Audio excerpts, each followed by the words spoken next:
Very seldom have I looked at Trump and thought, yeah, I can relate to this. But he came out after Israel was about to launch a full-scale bombing attack on Iran. And he came out, he heard about this. Man didn't even put on a tie.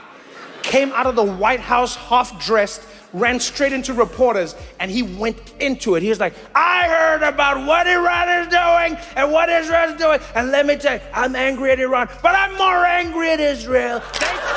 Seems weird, but there's probably a very simple explanation for why he talks that way. A thing called brain damage. Trump also...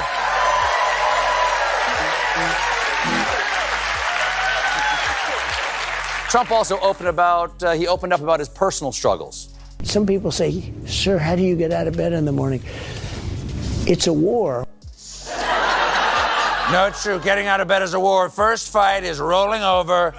Then comes sitting. Every time Trump walks on stage, he acts like he's starring in history's greatest show. But Trevor Noah and Stephen Colbert flip the spotlight and reveal it's just the same tired rerun. They slice through the contradictions, roast the endless complaints, and show the absurdity of a president treating politics like late-night drama. What comes across isn't power, it's parody. And the laughs, they don't stop. In the United States of America, if you want to win an election, all you need to have is a strange voice. Simple as that. You want to be president of the United States? Get a strange voice, you're done. Yeah, forget policies, forget ideas, that's boring. You come out there with a strange voice, the people love it. You realize there's been no American president who has a normal speaking voice, none. Trump, that was the weirdest of all. No, you fool! Now there's one less job. Don't you see? You fell into her trap. But it makes sense. He fires anyone who gives him bad news. Mr. Dr. Cardiologist, you clearly rigged my cholesterol to be 1,000 and said my blood type was aioli.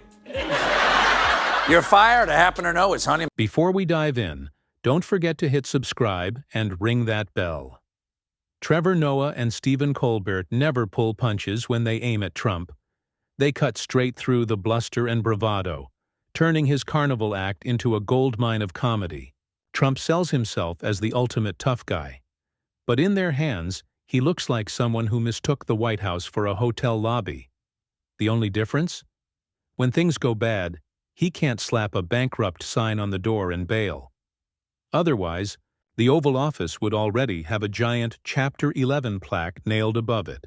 At this point, Trump isn't even trying to hide his awfulness. His critics accuse him of being a wannabe dictator, so what does he do? He sits down with Hungarian dictator and elephant seal barking for a trout, Viktor Orban. Orban went down to Mar-a-Lago on Friday for an official fake state visit with the not president.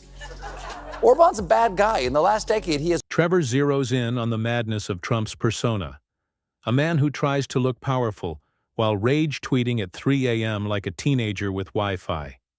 He dreams of being remembered as a giant of history, but instead, he's the punchline of every late-night set. He struts around claiming victories that don't exist, bragging about things he doesn't understand, and snapping at anyone who calls him out.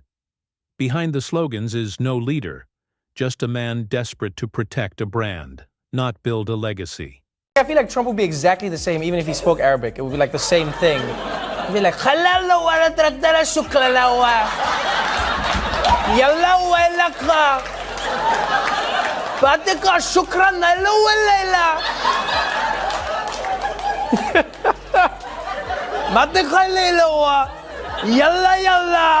Colbert doesn't even need to exaggerate.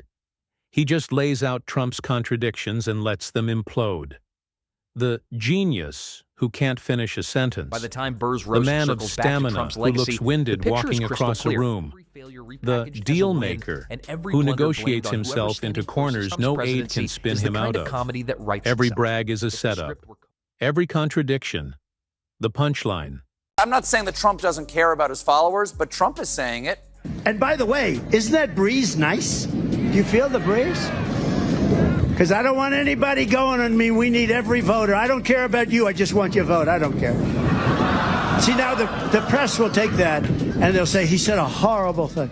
Of course, if you say a horrible thing, People are going to say what you said is horrible. That's how words work. Noah nails the big picture. Trump isn't leading the country, he's hosting it. The White House turned into reality TV hell. Every press conference is just another episode, every rally a rerun, every scandal a cliffhanger. The problem? The show jumped the shark ages ago. The ratings are tanking, the plotline's stale, but the star refuses to leave the stage. Donald Trump came in and he was like, I'm gonna help. I'm gonna totally de-escalate this situation. And we were like, my man, you've never de-escalated a thing in your life. From your hair to your politics, nothing is a de-escalation. Trump came in and he's like, I don't like how Iran and Israel are launching bombs at each other all the time. So many bombs, we can't have this. It's not right. We gotta fix it. And they're like, all right, how are you gonna fix it? He's like, by dropping bombs. Trevor tears into Trump's obsession with image. The man can't go a single day without reminding us he's rich, smart, and successful. But the harder he insists, the faker it feels. It's like a magician explaining the trick while fumbling, the rabbit. Noah calls it what it is, desperation disguised as confidence. Colbert sharpens the roast, pointing out the absurd gap between Trump's self-portrait and reality. He sees himself as a George Washington the Iron Man hybrid. In reality, he's more like a late-night infomercial salesman, loud, repetitive, selling junk no one asked for. Have you ever noticed that when Trump has no idea about something, he just says any crazy thing that pops into his head, and then he adds, I don't know? Which is pretty slick, because then you can never call him out on it. Maybe birds can fly backward when we're not looking. I don't know. I don't know. We'll see. You know, I know that Donald Trump is trying to be menacing here, but all I hear is a really catchy pop song. And it's like, my button brings all the boys to the yard, and they're like, it's bigger than yours. Damn right, it's better than yours. Trump brands himself as America's savior. But the fine print is chaos, division, and grievance politics on steroids. Noah and Colbert's genius is they don't just target his policies, they dismantle the theater of his presidency. The bragging, the fake accomplishments, the peacock strut. And the irony, Trump's biggest enemy isn't critics or opponents, it's himself. He's a one-man meme factory, handing comedians more material than they could ever use. A never-ending blooper, reel wrapped in a suit. What is he gonna do when he loses?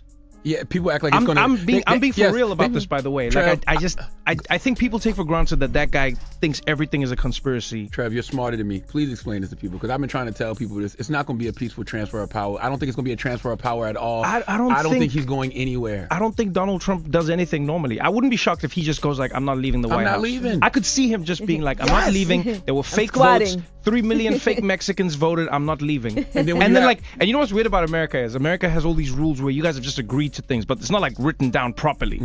And then they'll just be like, but you're supposed to leave, Donald. Trevor and Colbert roast Trump's need to be the center of every headline. Natural disaster? He brags about ratings. Foreign crisis? He declares himself a genius. Economic collapse? He says he already fixed it. It's not leadership. It's stand up. Except the audience is the American people, and the ticket price is credibility. Colbert shreds Trump's tough guy act, showing how every attempt at dominance just makes him look smaller. Trevor doubles down, mocking the family dynasty. The Trumps want to look like royalty, but they come off more like a bargain bin soap opera family. Scandals, awkward dynamics, endless photo ops. Less Camelot, more reality TV clearance rack. Does he talk like that the rest of the day? No one eats chicken nuggets like Trump. In terms of hungrily, nobody puts on pajamas like Trump by way of sleepily, and the deep state is forcing Trump to get up several times a night apropos of poopily. Or apropos. Trump's presidency is basically unintentional comedy gold. He rewrites reality, contradicts himself daily, and demands respect while acting like the loudest guy at a dive bar. Noah and Colbert don't need to exaggerate. They just hold up a mirror. Trump supplies the punchlines. They connect the dots. What the audience sees isn't a titan of history, but a man who turned the Oval Office into the world's longest-running joke. He wanted to dominate history. Instead, history is, laughing. And Times Person of the Year is Donald Trump. There. I talked about it. Along with making the cover this morning, Trump got to ring the big boy bell to open the New York Stock Exchange. He made it look easy, which is no surprise because Trump has spent years practicing his bell ringing. Ding, ding, ding, ding, ding, ding, ding, ding, ding, ding, ding. The wildest part of Trump's presidency? He survives scandals like a cartoon character strolling out of explosions and then brags about them like trophies. Every disaster becomes a win, every blunder proof of genius. But in reality, it's like watching someone strapped to the hood of a car bragging about how great they're driving. Noah and Colbert call out the Chaos for Strategy Act. Trump is the host, the product, and the commercial all rolled into one. Except instead of selling knives or diet pills, he's selling America the idea that shouting louder equals leadership. It's reality TV meets constitutional crisis. He looked like a dad who had kids that were fighting in the backyard. And he was just going back and forth. He's just like, shut up, baby, come on, shut up. How many times do I have to tell your kids that you're not gonna, I told you once and I'll tell you again. And then he looked at the reporter and he did something I've never seen an American president do in my entire life. He cursed live on TV into the camera.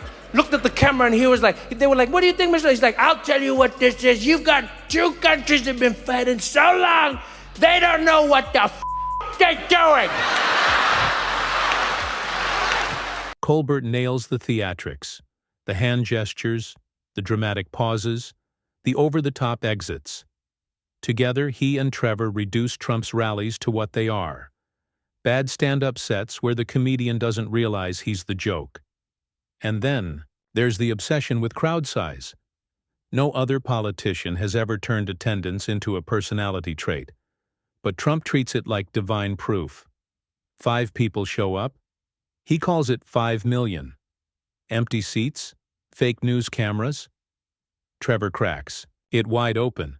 It's like a magician pulling rabbits from a hat, only for the rabbits to sue afterward for unpaid appearances. Meanwhile, policy takes a back seat to Trump's need for applause.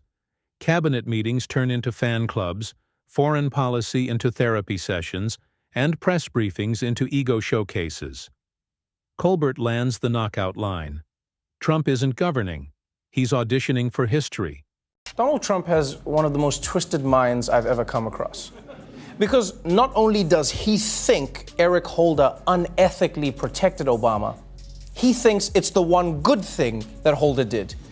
He's like, I know Eric Holder burned Obama's Kenyan birth certificate into ashes, but you gotta admire how he broke the law to cover it up, folks. He did a good job. Good job. And of course, Twitter. Trump's unfiltered diary. Every grudge, every insecurity, every late-night meltdown blasted out for the world. Noah skewers the absurdity.